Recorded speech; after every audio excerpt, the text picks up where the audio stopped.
Ја слушате програмата Низ Светото Писмо.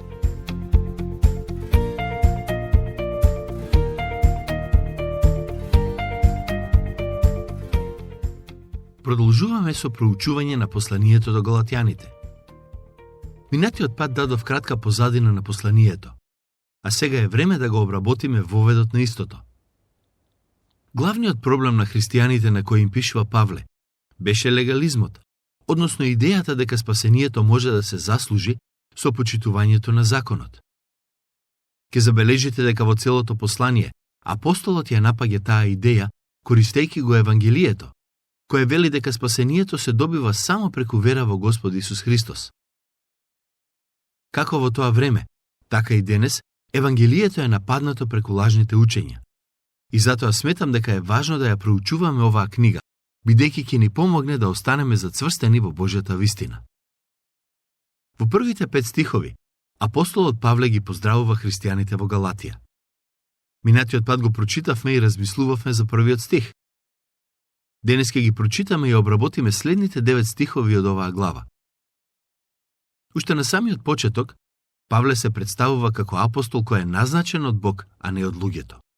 Со други зборови, тој сака да каже дека неговиот повик и служба не зависат од луѓето, ниту пак од нивните зборови. Павле не заврши школа за апостоли, ниту пак беше ракоположен од апостолите. Например, јас сум свештеник кој е ракоположен од страна на луѓе. Кога посакав да бидам свештеник, ми рекоа дека морам да одам во школа и да добијам диплома дека сум завршил теологија. Без тоа, немаше да ме ракоположат за свештеничка служба. Така што, за да ја извршувам мојата служба, на некој начин ми беше потребно одобрението на луѓето. При самата церемонија на ракополагање, јас бев клекнат во црква пред целата заедница и неколку луѓе ги ставија своите раце врз мене, се молеа за мој благослов и ми рекоа: сега си ракоположен свештеник. Но апостолот Павле вели: не, јас не сум таков. Мојата служба не ми беше дадена од луѓе. Всушност, не ни требаше да е одобрена од луѓето. Бог ме повика и ме постави за негов апостол. Стих 2. И сите браќа што се со мене до црквите во Галатија. Забележете дека во вториот стих пишува до црквите, односно не станува збор само за една заедница. Патем, ако сте ги читали и другите посланија кои ги има напишано Павле, ќе забележите дека неговиот поздрав до галатјаните е релативно студен, бидејќи само кажува за кого е наменето посланието. Што се однесува до зборот црква, во Новиот Завет истиот се користи во два контексти. Првиот е генерален и се однесува на сите христијани кои живееле кога и да било. Вториот контекст, во кој се користи зборот црква, е тој кога се однесува на локалната заедница. Посланието до галатјаните е напишано до неколку цркви, односно до неколку локални заедници. Не знаеме за колкав број локални цркви станува збор, но тоа што е важно да го имаме на ум е дека станува збор за повеќе од една заедница. Овие цркви се наоѓале во различни области од покрајната Галатија.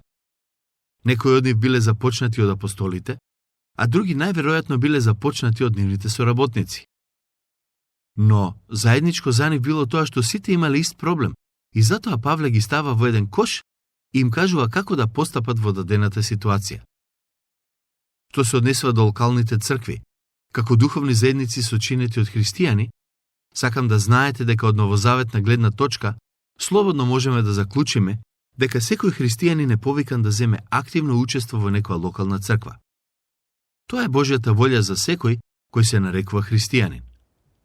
Ако не сте дел од локална црква, вие живеете спротивно на Божјата волја. Во стих 3, Павле ги благословува примателите на писмото.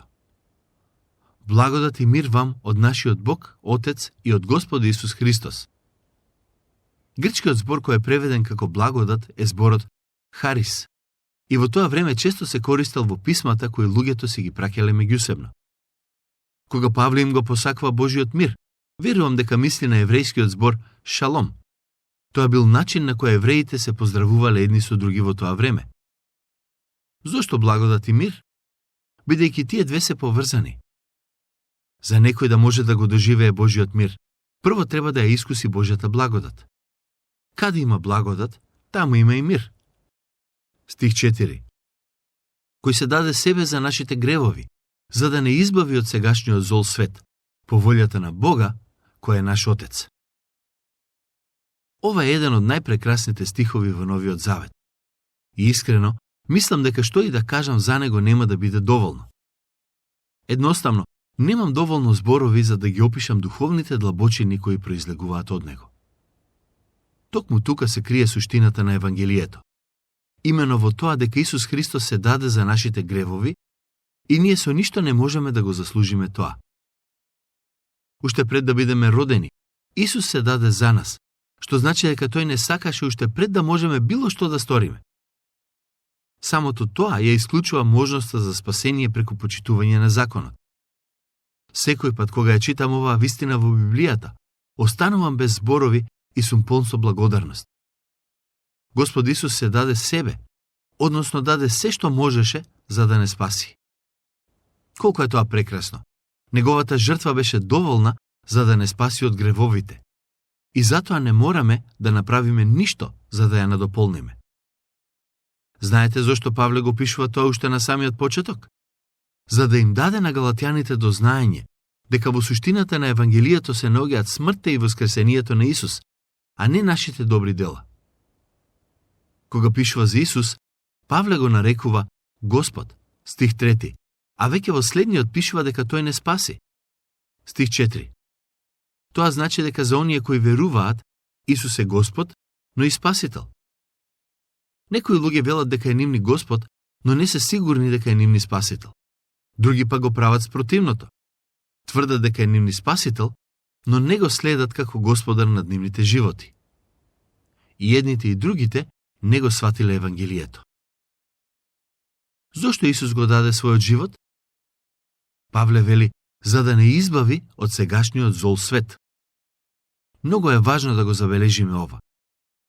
Господ Исус не само што не избавува од вечната казна за нашите гревови, туку исто така не избавува од сегашното влијание на светот врз нас.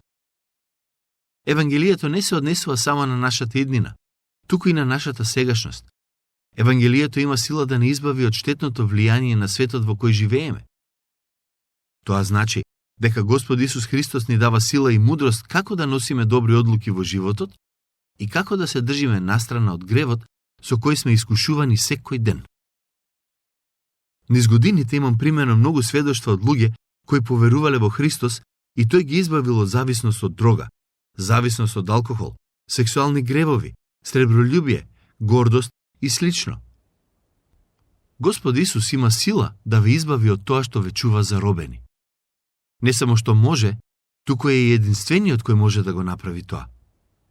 Евангелието менува животи. Тоа го имам почувствувано на своја кожа, но го имам и видено во животите на други луѓе. Тој умре за нас, за ние да можеме да живееме во и со Него. Павле вели дека смртта на Исус беше по волјата на Бога нашиот Отец. Тоа значи дека смртта и воскресението на Господ Исус Христос беа дел од планот на Небесниот Отец, со кој тој сака да го спаси човекот. Бог сака да бидете спасени и избавени од овој зол свет. Прашањето е, дали вие го сакате тоа? Нему нека му е слава во вечни векови. Амин. Откако накратко ја објасни суштината на Евангелието, Павле застанува за миг и му дава слава на Бог за неговото спасително дело. Јас сум убеден дека славењето и обожавањето на Бог треба да бидат практикувани во црквата многу почесто. Но тоа не се однесува само на црквата како заедница, туку и на секој христијанин поединечно. Дали денес му оддадовте слава на Бог? Дали кога се разбудивте, го прославивте за тоа што ви даде уште еден ден да живеете? Наместо да се жалите за врнежливото или сончевото време, обидете се да го прославите Бог за тоа што ви го продолжил животот. Пред неколку години ме диагностицираа со рак и на почетокот ми беше навистина тешко да се соочам со таа реалност. Но со тек на време научив да му благодарам на Бог за неговата милост и благодат и тоа навистина го промени мојот живот. Благодарноста е навистина важна и колку повеќе ја практикувате, толку повеќе ќе ве менува кон подобро. Навистина е прекрасно кога сме му благодарни на Бог и го славиме. Сакам да бидам еден од оние луѓе кои смело и храбро ќе го слават Бог за се и во секоја ситуација во животот. Не сакам да бидам еден од оние кои воопшто не го слават Бог или пак го слават со некои песни кои не се достојни за него. Сакам да го славам Бог со секој здив од мојот живот, бидејќи тој се даде себе си за моето спасение. Павле вели: нему нека му е слава во вечни векови. Амин. Не треба да чекаме да бидеме во вечноста за да го славиме Бог. Можеме да почнеме уште сега. Затоа, да ја искористиме можноста и да живееме така. Веќе во следниот стих, апостолот Павле ја отвара главната тема на ова послание. Ке забележите дека веднаш го менува тонот со кој пишува. Причината е едноставна. Во црквите во Галатија имаше лажни учители, чии поуки се спротивставуваа на суштината на Евангелието. Затоа, Павле сакаше да ги соочи со нивните еретички учења. Се чудам што така брзо се одвратувате од оној кој ве повика преку благодатта Христова и преминувате кон друго Евангелие. Со други зборови, лажните учители влегоа во црквата и ги ширеа своите штетни идеи. Нивната главна цел беше да го нападнат Евангелието, односно идејата дека спасението се добива преку вера. Патем, има две нешта кои треба да ги имаме на ум во однос на Евангелието. Прво, Евангелието е радосна вест, која вели дека Исус умре, беше погребан и воскресне од мртвите во тело. Во 1 Коринтијаните стих 15, апостолот Павле пишува: Ви го предадов Евангелието кое јас го примив. Павле не го измисли Евангелието, туку го прими, а Евангелието е радосна, но и едноставна вест. Исус умре, баш како што беше предскажано во писмото.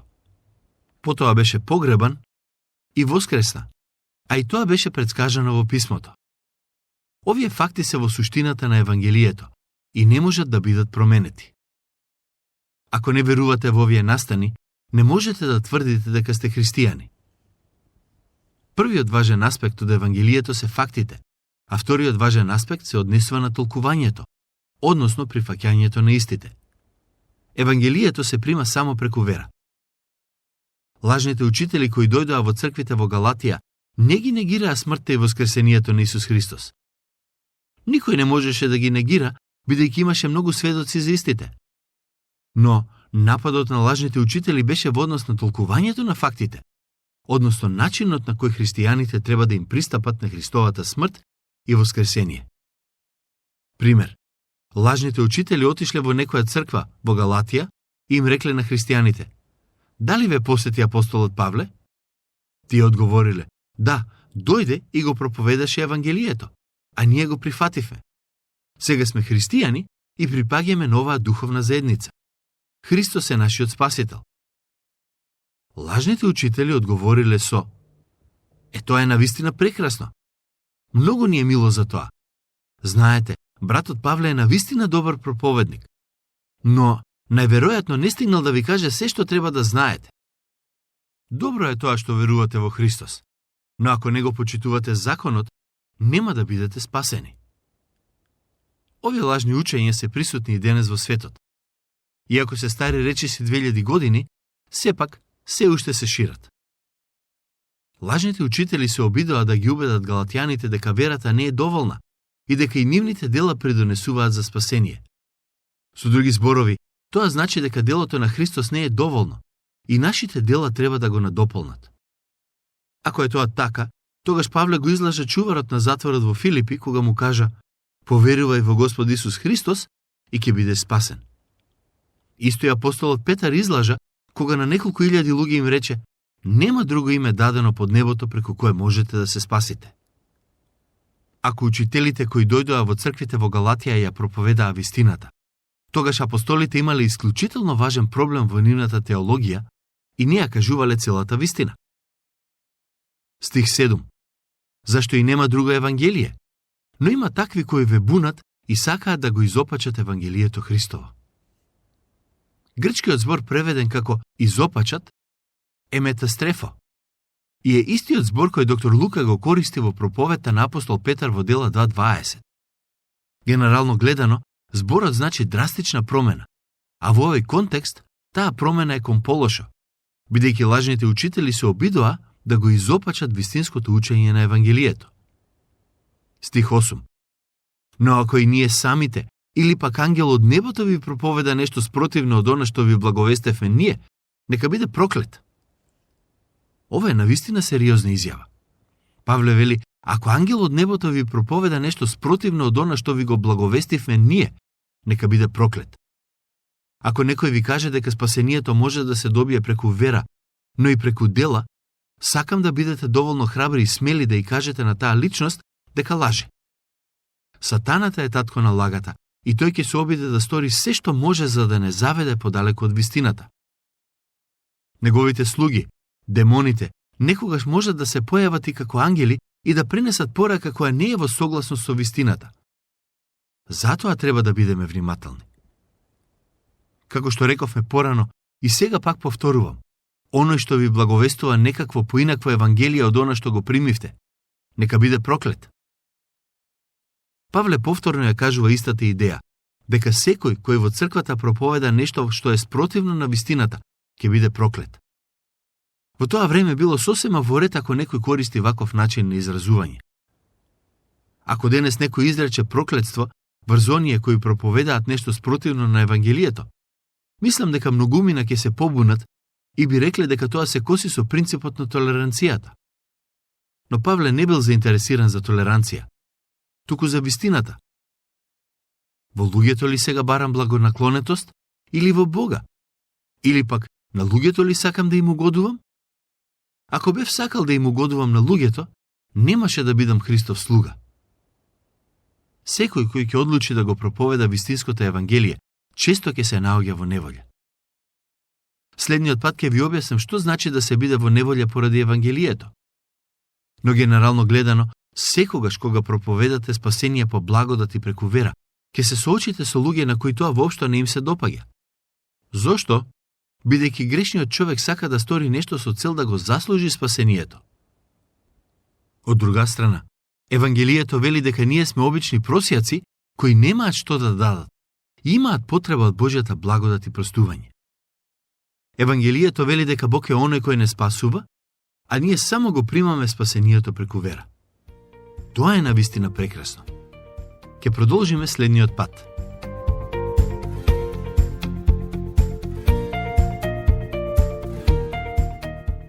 Слушнавте емисија од програмата Низ Светото Писмо. Можете да не слушате и преку мобилна апликација на нашиот YouTube канал и на сите познати подкаст платформи, како што се Google, Apple и Spotify. Ако ви се допаѓаат нашите програми, споделете ги и препорачајте ги на вашите пријатели. Бидете слободни да оставите свој коментар или да ни пишете на нашата имейл адреса nizsvetotopисmo@gmail.com. Следете ги нашите страни Низ Светото Писмо Македонија на Facebook и Instagram. Емисиите од оваа серија можете да ги најдете и на нашата веб страна ttb.twr.org.